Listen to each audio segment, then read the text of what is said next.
आता आपण बघूया टॉप 9 महत्त्वाच्या बातम्या। पूजा खेडकरकडे दिल्ली हायकोर्टाने खोटी साक्ष दिल्याप्रकरणी खुलासा मागितला। बायोमेट्रिक नमुने घेतल्याची खोटी साक्ष पूजाने दिल्याचा यूपीएससीचा आरोप। पुढील सुनावणी 26 सप्टेंबरला।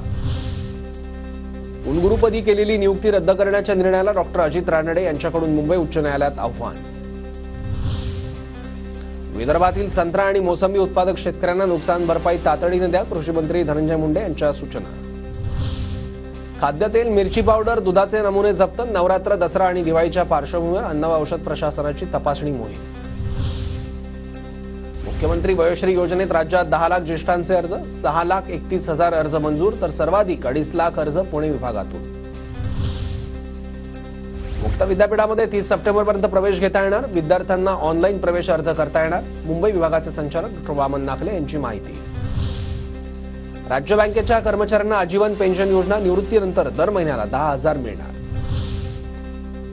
मुंबई गाजवणाऱ्या ईडीच्या विशेष संचालकांची बदली, आर्थिक फसवणुकीच्या गुन्ह्यांचा तपास करणारे ईडीचे विशेष संचालक सत्यव्रत कुमार यांची अखेर बदली।